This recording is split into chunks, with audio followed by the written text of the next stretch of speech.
Assalamualaikum warahmatullahi wabarakatuh. Bismillahirrahmanirrahim.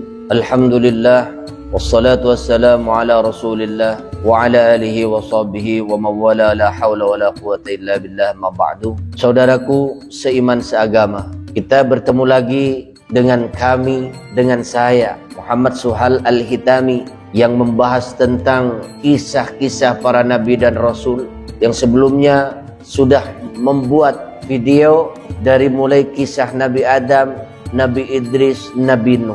Dan kini selanjutnya kisah daripada keluarga Nabi Nuh alaihissalam, istri Nabi Nuh alaihissalam, dan putra-putranya Nabi Nuh alaihissalam. Bagaimana kisahnya seorang Kan'an, putra dari Nabi Nuh alaihissalam.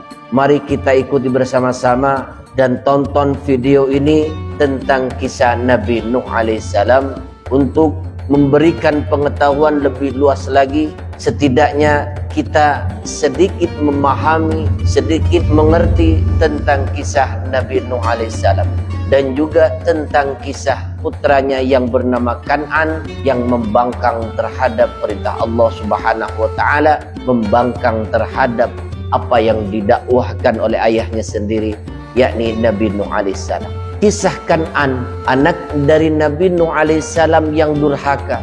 Selain kisah tentang umat Nabi Nuh alaihissalam, cerita mengenai keluarga dan anak-anaknya juga menyimpan banyak pesan moral untuk anak-anak kita, untuk saudara-saudara kita, untuk keluarga kita, agar kita mengetahui tentang kejadian tersebut. Nabi Nuh alaihissalam memiliki 4 orang anak, 4 orang putra yang masing-masing bernama, satu yang bernama Syam, kemudian yang kedua bernama Kan, yang ketiga bernama Yafid, dan yang keempat adalah Kan'an. Pada saat banjir bandang terjadi, semua anak Nabi Nuh alaihissalam berada di dalam kapal, kecuali Kan'an yang tidak mau berada di dalam kapal tersebut. Ia termasuk dalam kaum yang membangkang, yang menolak ajakan Nabi Nuh alaihissalam, ayahandanya sendiri. Hai anakku, marilah ikut bersama kami. Janganlah engkau turut bersama orang-orang kafir, kata Nabi Nuh alaihissalam mengajak putranya yang bernama Kan'an. Namun dengan sombongnya, Kan'an menolak ajakan ayahnya. Saat banjir bandang semakin tinggi, Kan'an tak ikut terombang-ambing. Ia hanya menggunakan sebilah kayu untuk tetap mengapung. Nabi Nuh alaihissalam sempat berteriak memanggil anaknya tersebut agar naik ke atas kapal. Naiklah ke perahu bersamaku, wahai anakku. Wahai Kan'an, naiklah bersamaku ke dalam perahuku. Begitulah mungkin ajakan Nabi Nuh alaihissalam. Akan tetapi Kan'an tetap menolak dan terus berenang ke arah gunung.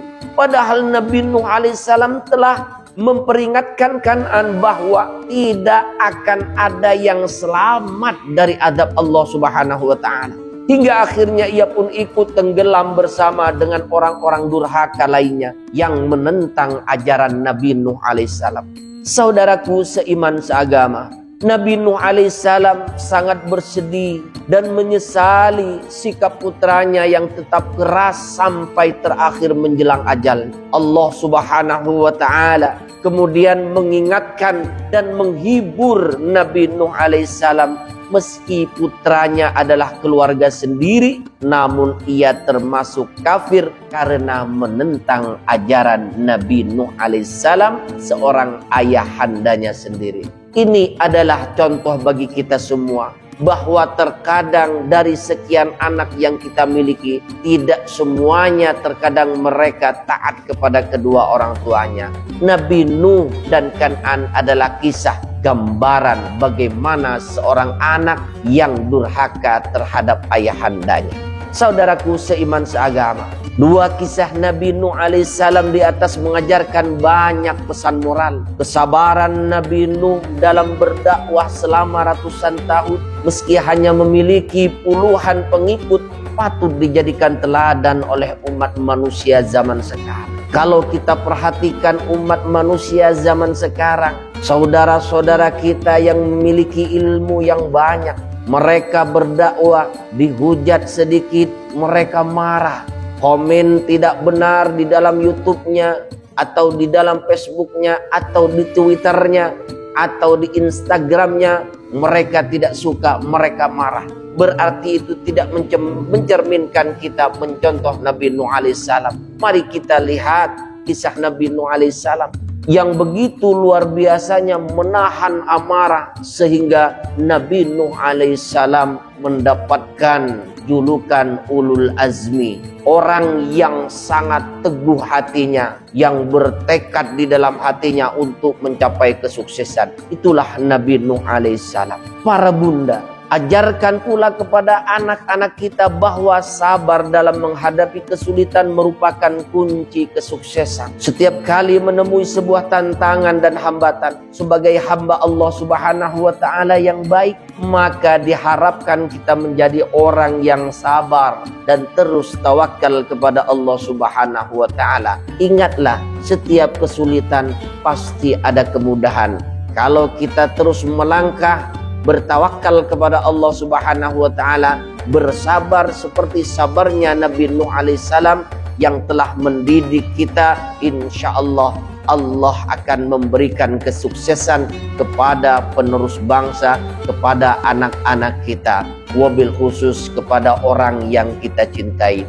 Mudah-mudahan kisah keluarga Nabi Nuh alaihissalam ini menjadi contoh bagi kita semua, agar kita menjadi orang yang bisa mengikuti apa yang telah diajarkan oleh Allah Subhanahu wa Ta'ala, apa yang telah didakwahkan oleh Nabi Nuh alaihissalam. Semoga kisah yang singkat ini menjadi inspirasi buat kita semua. Amin ya rabbal alamin. Wallahul muwaffiq ila aqwamit thoriq. Wassalamualaikum warahmatullahi wabarakatuh.